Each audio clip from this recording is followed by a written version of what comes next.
Hello and welcome to On the Kerbs. I'm your host, Sam Yarwood. Joining me this week is Anouck Abadie.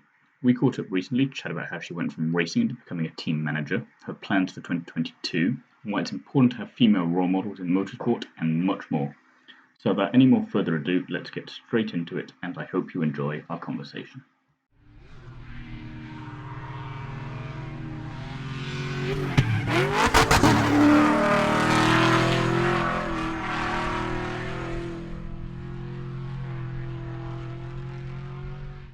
So, hi Anouck, thanks for being here today. First of all, how are you? Hi, Timo. Thanks a lot for the meeting. I'm fine. It's a Monday, so after a weekend, it's always fun. Perfect to hear. I can say hopefully it'll be a nice start to the week for you. So, first question I always ask everyone on here: what first got you into motorsport? It's a long time now. I think it's almost 10 years. I'm really in motorsport. It's kind of family business because my young brother used to be a driver, but in a motorbike in Spain. So actually, he started before me in the racing world. But my family was already into motorsport because each weekend we were watching or Formula One or MotoGP. So my weekend that was your were weekend about motorsport. Yeah.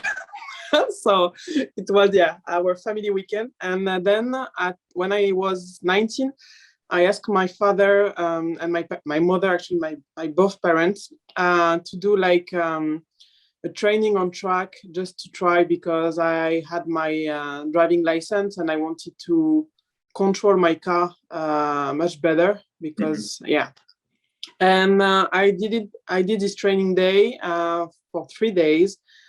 And this is where all started, because I was kind of detected by the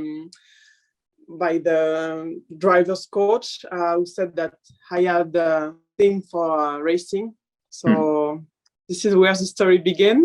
So I did the test to enter the Formula 4 in French championship. Wow. So I did my first racing experience in 2014, as a racing driver. And at the end of this season, so it was very hard season, honestly. I didn't have any background because I never do karting or this kind of stuff. So you just went to try and be able to drive it, you weren't going expecting to become a racing driver. It wasn't planned actually, so the season was quite hard, I must admit, but still I finished the season. And after that the target was to continue, but finally I had an injury on my knee due to a basketball game, so that's life. Not even the motorsport. Something completely different. So I had to accept that, because my knee, it was very complicated. I spent like 4 years. Even now, it's not completely okay. So my knee is not in the best condition. So at some point, I realized that, okay, I love racing for sure, but I love working too. So I decided to switch and I will not say waste time, but to jump into the team position. There's more to motorsport than just being a driver. There's plenty of other ways you can be involved with it. Yeah, because when you are young, you think that the only thing you can do in motorsport is racing, because you think this is the only thing important, but you are wrong at this. Yeah, you are young. And so I know what you mean, don't worry. So when I started working in motorsport, it was at the FIA. My first experience. I was going to say, how did you get in? Was it just like there was a job application, you saw it, or how did that come about? Actually, I was doing my last year of my master's degree in business strategy, and then I had to do an internship of 6 months. And I asked my French Federation any help to do it with them, and they told me, okay, look, we will send you to the FIA.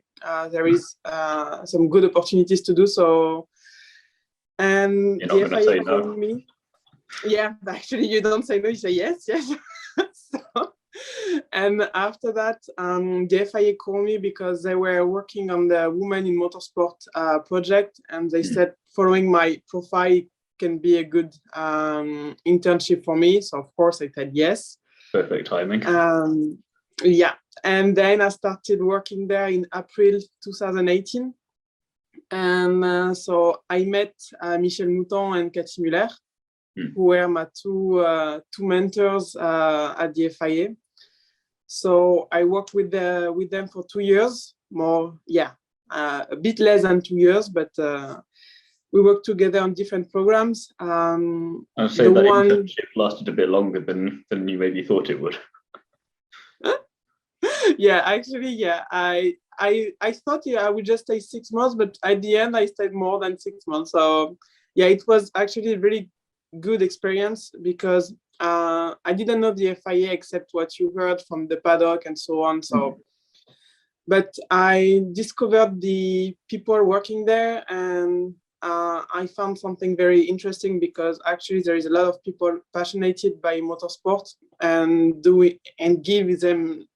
give it everything to motorsport. So to keep growing the community of motorsport and the improvement of the technology and technical points. So it was really nice, and I was lucky because I could work on different topics, not just women in motorsport. I also worked for the Motorsport Games, the first edition we've done in 2019. I was the manager for the karting slalom.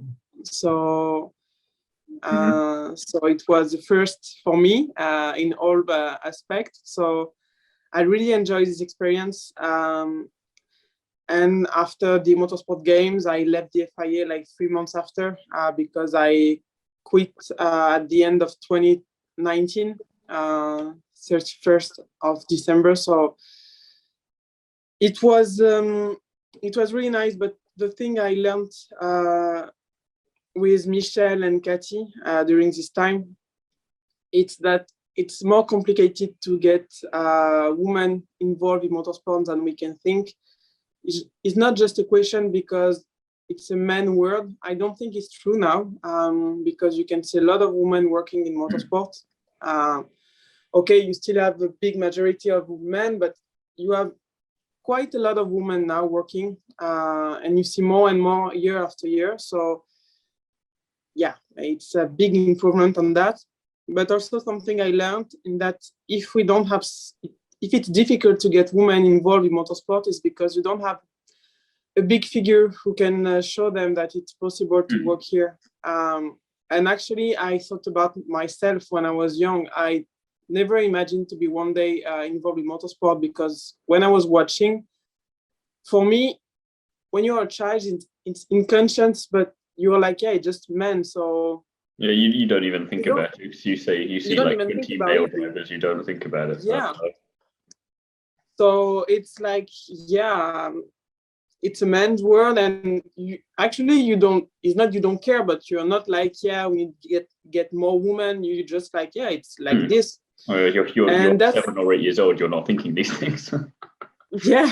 So, and I think it's the same for men when they're watching dancing, ballet dancing. You see many women and not so much men. So it's the same, I think, in every sport. So that's what we are missing, and that is hard to create because, of course, motorsport, when you speak to motorsport to people in the normal life, I would say, they're all talking about Formula One. And of course, at this moment, Formula One, you don't have a female driver on the top. So we will see in the future. So I was going to say, then, was it this kind of, as you say, there was this lack of role models essentially in certain areas. Was this what made you want to become a team manager then, or was that just a different opportunity that came about? Yeah, actually, I think when you are team manager or team principal, this is something you can also improve because, for example, when we had Claire Williams and Monisha at the head of 2 teams in Formula One, yeah, we spoke about them, but at this moment, putting in front of the media the team principal was not So yeah, we didn't have Netflix at this time, for example, to promote this kind of job in motorsport. So you had the big figure, of course, as team principal, but you never saw all of them at the same time. Now with Netflix and not the series I made about Formula One, you can see every team manager, so team principal. So I think if in the next years we have a new woman working as a team principal in Formula One, maybe if there is still series and interest in Formula One, maybe it will have a more big impact than in the previous years. And so what made you want to then become a team manager yourself? Was it, again, just because you say you left the FIA and you just thought the new challenge or something, or how did that happen? Actually, the FIA, I really liked it, but I missed a lot the track life.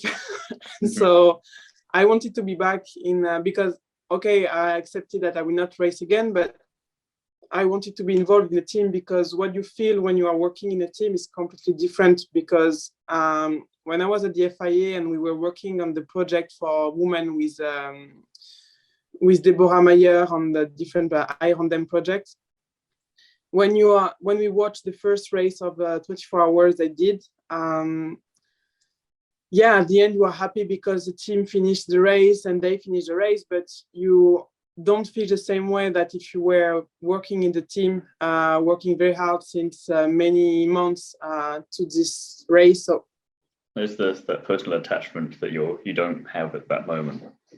Yeah, so I wanted to be back. I'm young. I'm still young a bit.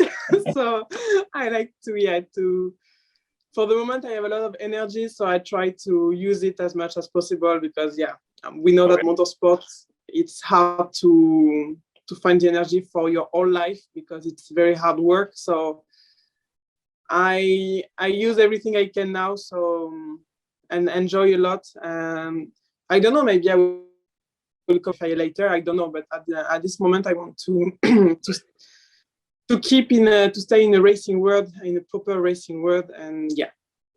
And so, even talking of that, how did 2021 go for you out on track, essentially?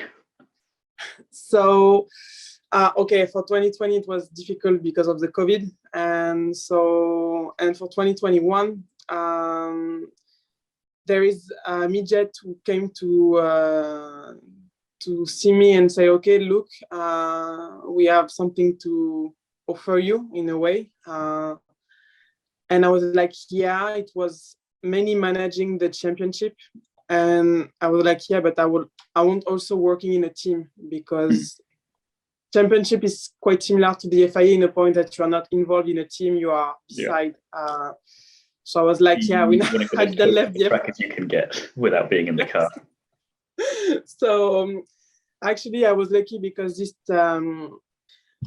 people were working for two companies, Midget on the side and MT2S, an MP3 team on the other side. So I had a double hat. So some weeks I was a competition manager for Midget, and the other week I was team manager for this team in ELMS. So it was very good. You wanted one team and then you get two at the same time. Yeah, exactly. That was very interesting, because when you are a team, your vision is very restricted to your racing. So you don't see all of the different opportunities you have, and sometimes you don't understand the decision made by or the federation from the promoter. So that was good, because you learn and you understand now how they think and why, because sometimes you think just because it's not that they are against you, but you think that they don't understand. You may not still be happy with it, but you understand at least a bit better. Yeah, now you understand, and you see that sometimes the rules mainly are made for safety reasons first. So this is something, actually now I understand. And when I can do a mistake on the racing team because we did a mistake, that's something can happen. I try to explain to the marshal or stewards why we did that, and to explain on a safety point that, okay, we did that because of this. So it helps that if you're unhappy with the decision they made, you can argue your case a bit better as well, because you know what they're thinking too, so it balances out maybe. And actually, I'm kind of there. I'm the bad lawyer in a way, because when we do a mistake, I'm always like, yeah, but guys, we did a mistake, so it's, yeah, I will try my best to convince them that it was not, of course, on purpose, but yeah, sometimes I'm not like, yeah, I will not be against the steward because I know why they took the decision. So I'm like, yeah, I know. But my job is to make sure that we will not do this mistake again. So in a way, it's a fair game. So I was going to say, then, what's been your biggest challenge on this side of being a team manager so far? Actually, all my life is a big challenge, I would say. Every new experience is a new big challenge, because I think I'm living the biggest one because I just moved to Italy. So I'm French, and I moved to Italy working for Swiss Italian team. I don't speak Italian. I understand more or less. Number one. It's close to French, so I can understand, but I don't really speak Italian. I'm learning. I'm learning every day. I have my Italian lesson, but this is different because working with Kessel is another level, because the team is well known and has a good history in GT racing, and so it's honestly, I was really proud when they come to offer me a job, because we were working together when I was at the FIA, so it was something very You've kind of been aware of each other for a long time, and now it's paying off a bit. And finally, we find a good opportunity to work together. So I'm very happy about that, and I think it will be a good challenge, because we are racing in so different championship at the highest level of motorsport. So this is it's completely different, but I'm really happy to be there. So and discover this new team. I mean, I knew them, so it's not a completely rediscover maybe. Yeah. I was gonna say, what were your plans for 2022, but you answered that in that question as well perfectly. TCL 2022, helping out in the GT series. So perfect. Exactly. So what's a fun racing story that you can share, either from when you were racing yourself or as a team manager, either? When I was racing, something funny, it was that, when you are watching Formula One Grand Prix, for example, on TV, you are criticized a lot, the drivers, because they are doing mistakes, and you're so stupid because it's impossible to do this kind of mistake. Yeah. But actually, something you can do easily, because when you are racing, you switch off in a way your brain, so you think in another way. And it was the last race of the season, and it was during, I think, free practice or qualifying, I don't remember well, but I crossed the checkered flag 2 times. I didn't see it, actually. I didn't see the flag, so I was not the only one. I was not the only one on my defense. We were. But and you are requested to meet you wanted to to just when the race finished. It was like, and they're like, you don't see the flag? And I was like, no, honestly, no, I didn't see it. And when you cross the second time the finish line and you see marshals on the track, you're like, slow down very quickly there. There is something wrong. So that was now I don't criticize drivers, even if they are crashing under safety car. I don't say anything, because I know it can happen to everyone, because I'm staying out of it. I don't judge. I'm not in this position to do that.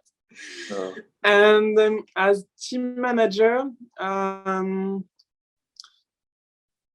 As manager, not so many, not so funny thing. It was a quiet year, I would say. Yeah, maybe when, no, it was when I was a competition manager with Midget. This, I had a lot of funny moments. Because, for example, we were also racing because we were managing also the Italian championship on Midget. And we had a race in Mugello. It was the last of the season for Midget Italy. And I'm noticing a pattern here. Go on. It's always in the last race. Yeah, exactly. Yeah, I have a special thing with the last, I think. But we were in Italy, so it was nice at the end. And with COVID, it's difficult to find a restaurant with so many people. So I said, okay, look, guys, I will do my woman for once. I will cook for everyone the night. And then I was like, yeah, I will do a Italian meal because we are in Italy. So, yeah. So the pasta were good actually, but for the dessert, I tried to do a tiramisu. And actually, the taste was good, but the shape was not. It was like water and not solid aspect. So so we had a lot of fun about that because I was like, yeah, guys, I did it like 1 hour ago. So of course it's not okay, but at least it was it's good on the taste. That's the main thing. You know, presentation, that's fine. You're going to eat it anyway. So actually we eat it, and the day after, the guys to thank me because I made the dinner the day before. They went to a flower shop and brought me some flowers to say thank you. And I was like, okay, guys, that's I will cook more often, actually. I thought they were going to buy you tiramisu then. No, I said, no, I don't want to be upset. So I want to stay on my last tiramisu vision. I don't want to try something out. So you were saying earlier that it's important, if we want to get more women involved in motorsport, to need to be able to see women in that role. Do you now see yourself as a role model for other women who want to come into motorsport? I think it would be pretentious on my to say I will be a role model because I'm the beginning of my career, but I will be always willing to help a woman to give information on any help.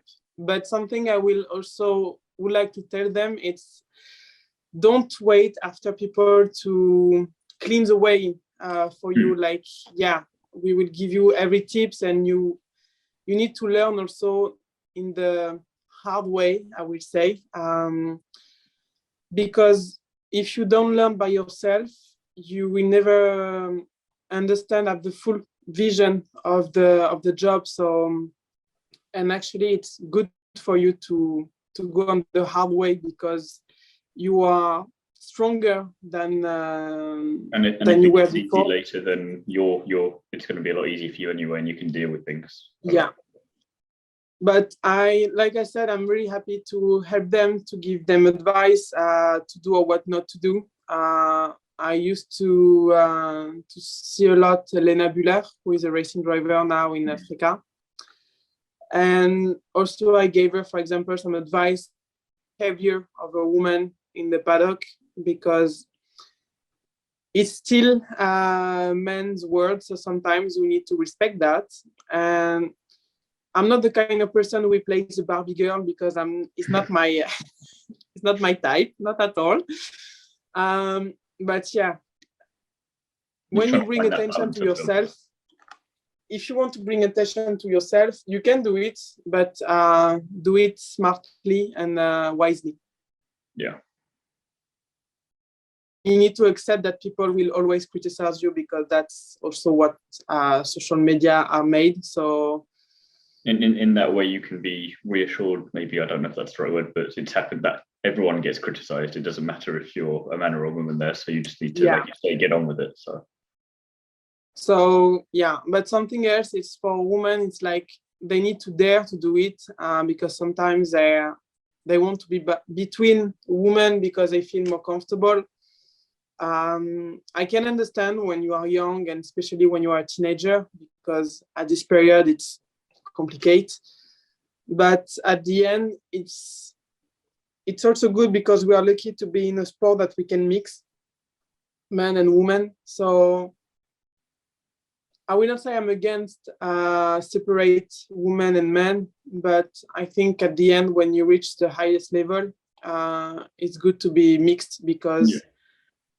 Well, I think that's the end goal anyway, is the norm. It's not to have it completely 100% one or the other. It's to just have, you don't even think about that because it's just normalized. Yeah. And also because I think that men and women are complementary. So it's like yin and yang, we work together. I mean, if you put women all alone, it will not be good. And men all alone, sometimes, you miss some stuff. And actually, I heard many men told me that since there are more women in motorsport, it's better in a way because we are more relaxed, I would say. Sometimes we can give a message more nicely. We can try to, it's that balance. But you're saying if you feel completely 100% one or the other, you're missing something. So it's kind of making it more even. Yeah. So on that, I think that's why it's important to keep the sport mixed with the men and women together, because this is I will not say the main reason, but this is the main option we have to keep at the best level in motorsport and to also improve the sport, because it's this is when we have the best, I will not say the best idea, but when we can create more and more stuff when we are mixed, because we don't think the same way for sure, but at least it's just having lots of different ideas in the team, and the more kind of different viewpoints you have, the more likely you are to be able to solve something and do better. Yeah, exactly. That's exactly that. So now we see with Kessel, but for sure I'm okay, because they used to be managed by Tiziana Borghi. Mm-hmm. She's still on one of the sporting director on the ELMS and WEC. So the guys are used to be managed by a woman, so it's okay also for them. I mean, for them, they don't ask a question because it's a man or a woman. For them, it's just, do your job. And if it's a bad decision, then they question it. If not, they've no problem. Yeah, so actually, I'm really happy because you feel that the atmosphere in this team is quite healthy. So I'm really happy to work with them finally, because this is a team, and when you also race with Ferrari, it's also nice because the cars are very nice. And so I will not complain. In my office, I'm surrounded by Ferrari and nice cars. Someone has to do it. Yeah, I can sacrifice myself to do that, no problem. It's very good of you. Then a couple of fun questions to finish off. If you could race in any motorsport series as a one-off, which one would you choose? 24 Hours of Le Mans. Immediately. Just go. You.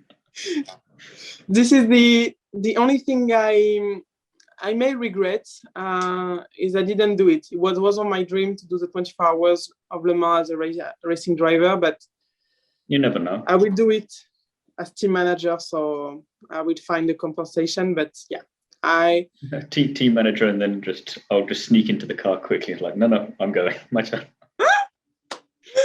You will not see the difference. I'm just testing it for a lap. Now but I'm realistic too. I've been out of racing since 2015, even if sometimes I did some one shot to just on a training day to try. But it's really hard when you didn't train for a long time to go back in, and then to find back your level. It's take a long time, and I don't have the patience for that. And it's not nice when you see you are very slow. So I okay, no, you just have to win it as a team manager and then get the extra satisfaction from that. Yeah, this can be good actually. What's one skill that you wish you had but you don't?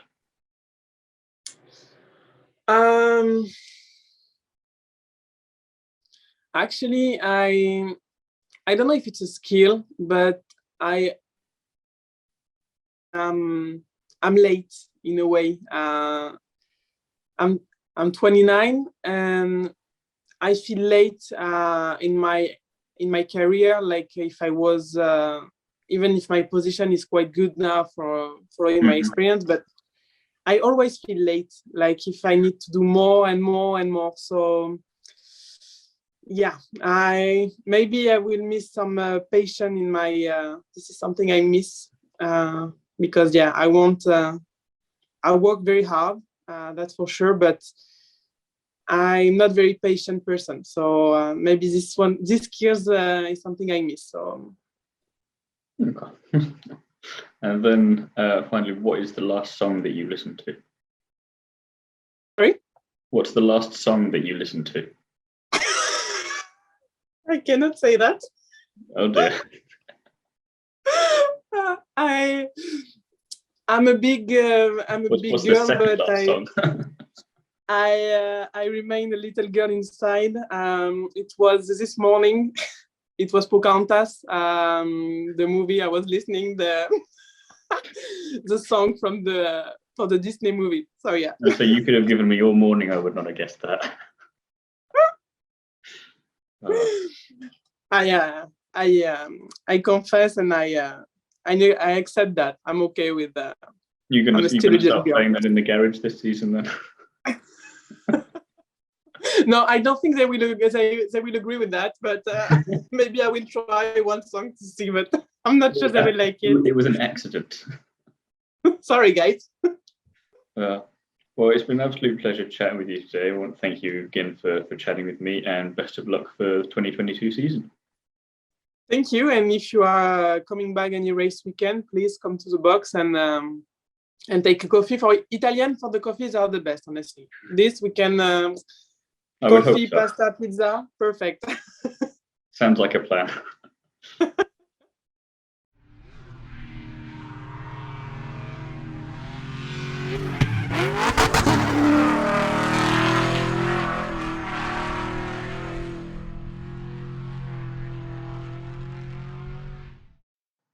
Again to Anouck for coming onto the Kerbs with me, and I wish her the best of luck for the 2022 season. Join me again soon when I'll be chatting to another famous face from the world of motorsport.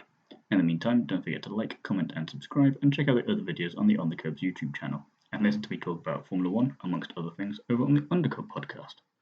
Away from YouTube, you can follow me over on Instagram at t.albers.daily.onthekerbs and read my various motorsport articles over on Is It Fast and Paddock Sorority. Thank you for listening, and I'll see you again next week for the next episode.